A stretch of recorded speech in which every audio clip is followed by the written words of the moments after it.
Continuamos con este balance de la política económica y de los acontecimientos más extraordinarios en esta materia que ocurrieron en este año, que está terminando, señoras y señores, está terminando el año. Hemos hablado mucho durante todo el año de esta política de alianza público-privada, que parece ser una de las columnas vertebrales, no la única, columna vertebral, o de las columnas, de la actual política gubernamental. Ustedes ya se han referido en alguna medida a esto. ¿Hay algún fruto de esta política en lo inmediato, positivo o negativo, que se pueda exhibir, que se pueda mostrar? ¿Cómo ustedes ven esta política? ¿Hasta dónde llegará esto? ¿Tendrá esto continuidad? ¿Y qué puede esperar el pueblo dominicano, ese pueblo sencillo, de esta política?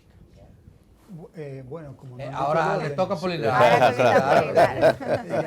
Mira, hay un decreto del presidente Abinader que garantiza el equilibrio económico del sector privado en su participación en proyectos de inversión pública, que es exactamente igual a el ingreso mínimo garantizado que tenía la carretera de Santo Domingo-Samaná. Un decreto presidencial. Lo que dijo, por ejemplo, el ministro de la Presidencia, de que en su participación en el proyecto de Las Parras se firmó un acuerdo con la Procuraduría para garantizar el equilibrio económico al sector privado. Y eso es simplemente inaudito. O sea, cada capitalista tiene una proyección de sus ingresos y hace una inversión teniendo un riesgo. Y en República Dominicana el gobierno se va a hacer cargo del riesgo del sector privado. Impresionante, que era lo que hacía el ingreso mínimo garantizado de ese contrato que terminó de pagar por adelantado el presidente de la República, diciendo que se había acabado ya el peaje de sombra. No, el peaje de sombra no se terminó. Usted lo pagó hoy, lo pagó en su totalidad y faltaban como 17 años. Entonces, eso. Lo primero que hay que decir que las democracias se rigen por un sistema de leyes y que llaman a todos los ciudadanos a respetar, ¿no? Y hay algunas de esas leyes que se utilizan para proteger el capital. Fíjese que en todas las crisis mundiales que ha habido, pierde el trabajador, pierde el pequeño empresario, pierde mucha gente, excepto el capital. El capital siempre se ha mantenido. Nunca ha habido una crisis de que se perdió capital. El capital se acumula. Y por esa razón Piketty, un economista francés, estableció que esa riqueza ha venido acumulándose y creciendo año con año. Nunca se ha perdido. Y justamente eso ocurre porque hay leyes que protegen el capital. Y el fideicomiso y la APP, eso es lo que hace. Proteger el capital. Puede haber cualquier pérdida en esos esquemas y sencillamente lo vamos a pagar nosotros porque vamos a financiar al Estado para que el Estado lo pague. Una obra concreta que se va a iniciar, ya se ha anunciado el inicio, es la autopista El Ámbar. No, pero ¿cómo se va a iniciar? Porque el sector privado propuso 350 millones de dólares, el gobierno hizo una contraoferta de 300 y le dijo, y entonces la respuesta del sector privado le dijo al gobierno, ponga usted los otros 50. Pero lo que pregunto, bueno, esa es una obra concreta que se está en proyecto de realizar. Con esta modalidad. Con esa modalidad. Y les pregunto a ustedes, ¿es necesaria la autopista del Ámbar? Sí, a ver. Sí, Guaracuyo. Sí, a ver. Es prioritaria, pero no necesaria. A ver. Prioritaria. A ver, depende de tu escala de valores. Es que la prioridad depende de una escala de valores que tú definas de forma previa.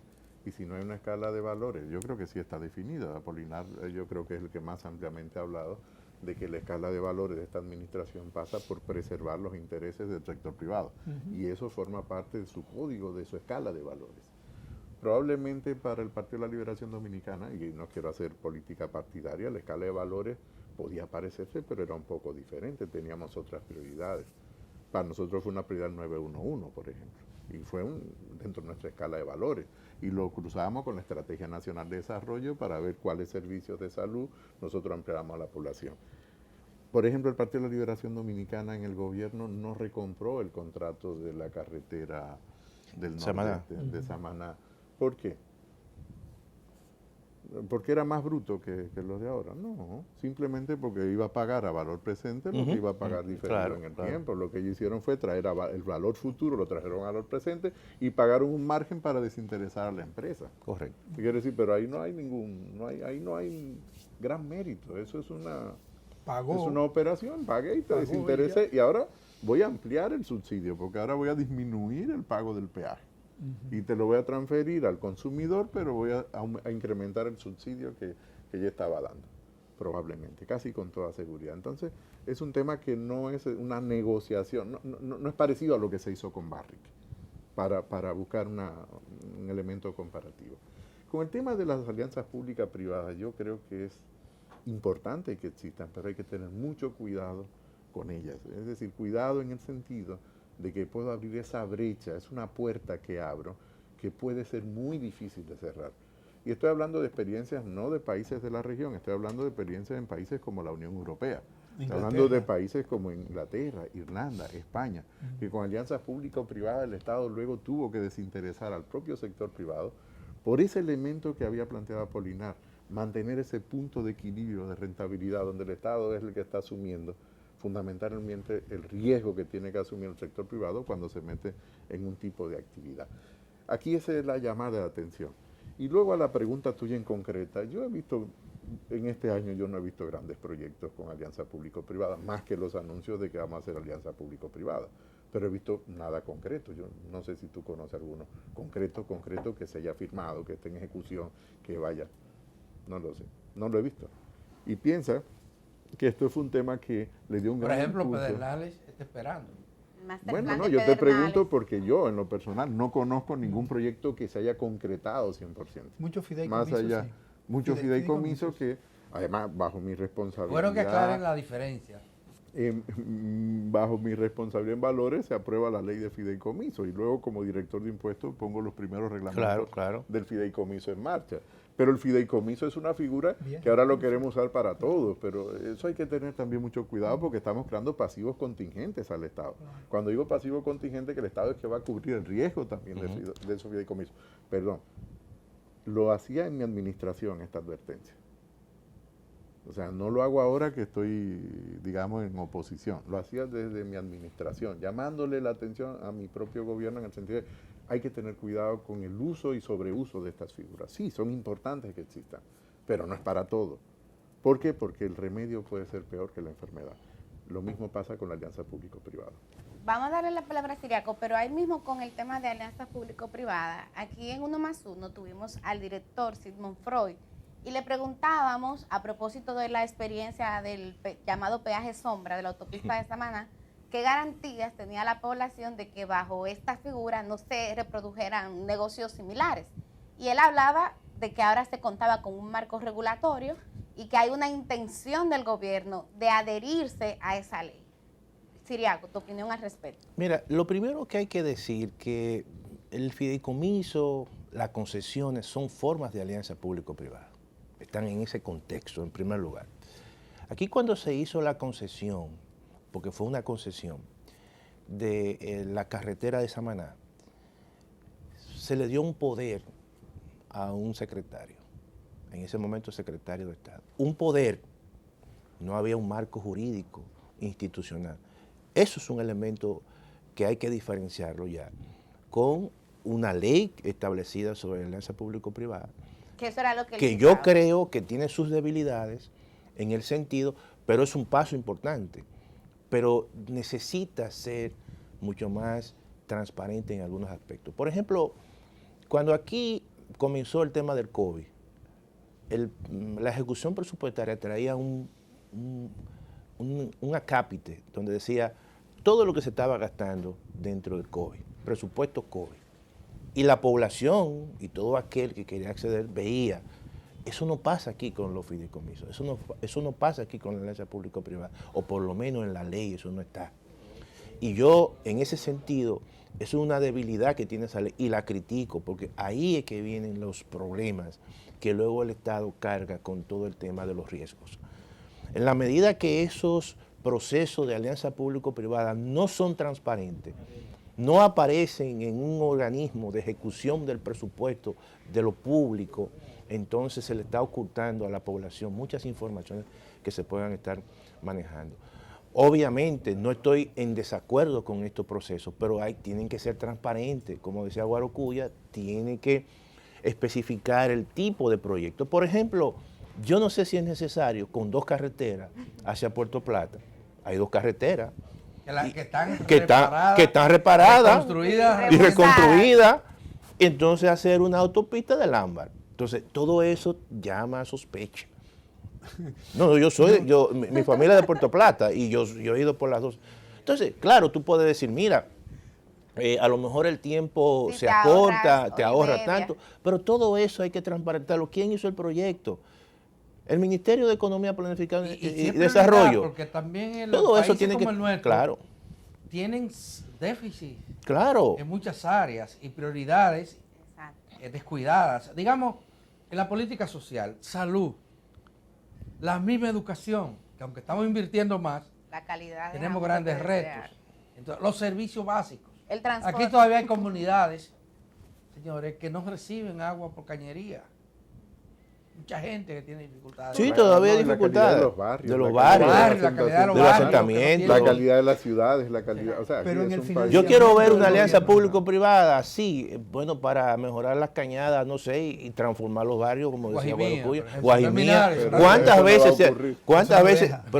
veces se ha invertido en Guajimía? Claro. Muchísimas veces. Bueno, Pero una alianza Sacatriz. pública. Ese tipo de cosas, verdaderamente, porque me imagino que hay alianzas público-privadas que están incluso vinculadas con los objetivos del desarrollo sostenible. Eso está en la ley. Pregunto ahí a Apolinar, a Guarocuya, que le toca la Sí, réplica claro. de esto. Las alianzas público-privadas se están haciendo por iniciativa del gobierno, en términos de elegir proyectos, o son proyectos que te lo traen No, y mira, tú te vinculas a ellos. lo que pasa es que tú no puedes distinguir este gobierno del sector privado y el gobierno. Eso es lo mismo, o sea, es el sector privado quien está formulando las políticas públicas. Y vimos un ejemplo. Pero Pero ya yo vimos creo- Apolinar en gobiernos anteriores que se aplicaron políticas similares, porque aquello que se llamó capitalización de las empresas públicas, ¿qué fue? Pues eso mismo. No, No, no, Expliquen la diferencia. Expliquen la explíqueme la diferencia. Aquello es una entonces. inversión directa en cartera. Claro. Es totalmente Pero no hay diferente. inversión privada No, y el pero sector es público diferente. cede. No, es diferente. No. Y te puedo decir, yo creo que teníamos que haber definido el modelo que se definió en su momento. Nunca estuve de acuerdo con ese modelo que se definió, Ah, qué porque bueno. es un mercado muy pequeño, no íbamos a generar competencia. No, y lo que debió haber y hecho porque fue debe el capital, vender acciones. Era Eso otra no se- cosa, no, pero no, es sí. diferente a la alianza Claro, público-privada. claro, No, totalmente diferente. para que no confundamos Porque, a quien no esté vamos a ver, escuchando. una alianza público-privada es un contrato de largo plazo que le da derecho a un privado a un flujo futuro de ingresos. Y pone Y capital. con ese flujo futuro de ingresos no lo pone. Claro. Va a los bancos comerciales y pide prestado. Y ese préstamo tiene garantía soberana del Estado. gobierno. Y Claro. por esa razón debe registrarse en deuda pública, aunque aquí no se hace. ¿Está bien? Entonces, en el año de 1992 o en toda la década de los 90, en Inglaterra había 95 asociaciones público-privadas. Hubo manifestaciones públicas por el incremento del costo de la salud, del costo de los transportes, del costo de los trenes, no solamente internos en la ciudad de Londres, sino también entre otras ciudades y Londres. De esas 95, hoy solamente hay 4 funcionando. Eso es Inglaterra, que tiene con toda seguridad un código de leyes mucho más fuerte que el nuestro, cumplimiento de la ley y observancia de organizaciones privadas de que se cumpla la ley. Uno de los requisitos, primeros requisitos que tiene una alianza público-privada es una institucionalidad fuerte, que aquí no existe. Doy otro ejemplo. En Colombia, en la segunda mitad de los años de la década del 21, Colombia contrata con Odebrecht una carretera que tenía alrededor de 370 millas, ¿no?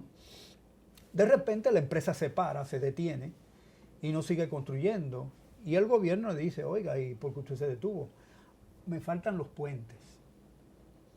Entonces le dice Odebrecht, sector privado, nosotros no calculamos los puentes en la carretera, eso lo tiene que poner el gobierno. Entonces, eso motivó que el Congreso de Colombia sacara a Odebrecht de Colombia, ¿no? Y ocurre que ese es el comportamiento similar del sector privado cuando tiene una alianza con el sector público. Véase, por ejemplo, Brasilia. Brasilia fue una ciudad construida por una APP. ¿Y qué es Brasilia? Una ciudad infuncional que no aloja a nadie y que se está tratando de transformar en viviendas. Y eso es una pérdida del gobierno. Entonces la pérdida la lleva el gobierno y la ganancia la lleva el sector privado. La ley nuestra no Ahora, contempló- La ley nuestra tiene un defecto. Permíteme, sí. tiene un defecto fundamental. ¿Quién es el jefe del comité que aprueba todas las APP? Macarrulla. Pero Macarrulla es del sector privado, ¿no? Representante de un grupo del sector Si no privado. fuera el sector privado. Entonces él es el jefe de todo lo que están ahí, del ministro de Economía, Planificación y Desarrollo, del ministro de etcétera, etcétera. Entonces, eso es conflicto de intereses. Y si eso no se da cuenta el gobierno, y no se da cuenta no porque no quiere, sino porque esa es su estrategia, ellos van a hacer aquí alianza público-privada, valga la exageración, hasta para hacer una escalera a la luna. Porque el sector privado le va a decir que sí. Ahora, yo difiero con ustedes, con el concepto No, ustedes contigo, y Apolinar. no. Porque yo creo lo siguiente, yo creo que el proceso de capitalización, al margen de las pequeñas diferencias, fue precisamente un mecanismo de alianza público-privada. No. Oye, no, está bien, Diferimos. aunque Sí, Vamos a oír su concepto. Usted. porque y Ustedes además tendrán contrarréplica. y Vamos a además ver, Siriaco. incluso pienso que fue un mecanismo muy eufemístico de privatización. Y lo mismo pasa también con el tema de las alianzas público-privadas. Al final hay un elemento común, al margen de la diferencia, es que el Estado no tiene plata. Y el Estado busca un mecanismo precisamente de atracción de capitales del sector privado. Tú puedes decir, se abre Y también el otro elemento es que Punto. el capital tiene necesidad Claro. de invertir en sectores. Y eso se profundiza en la medida, como decía Apolinar y el mismo Guarocuya, donde tú tienes un Estado verdaderamente que tú no puedes diferenciar lo público y lo privado. Pero al final... Pero tú no tienes un contrato de largo plazo Así que le es. da un derecho al sector privado. No, Eso es sobre diferente. No, está bien. Organización es diferente. Está bien. Siriaco, ¿dónde está? Yo creo que en el resultado pueden existir elementos comunes. Ya. Pero desde el punto de vista jurídico, Es diferente. Bueno, ya, fue claro. diferente la estructuración de... No, claro. Se estaba hablando Claro. de modalidades. pero Claro, yo claro. interpreto, Claro. que no soy experto en el tema. Claro, Es oye, que en en el definitiva, resultado. de lo que se trata es una claro, asociación al final es entre eso. el Estado Y el sector y el algo sector que se ha privado. planteado Y lo que aquí. pasó con la capitalización fue eso. Fue eso. Aunque el nombre fuera lo que sea, ¿qué fue? No, El es que- Estado es que- puso es que la es máquina. Es que es diferente. Es de diferente. verdad, y eso daría No. para otro No, está segmento claro. y Es otro diferente. programa. Hablando de otro programa, ahora sí vamos a hacer la última pausa ya de este bloque y cuando regresemos vamos entonces a entrar en un modo de prospectiva para ver qué perspectiva tenemos para el próximo año 2022 que está casi aquí. Volvemos inmediatamente.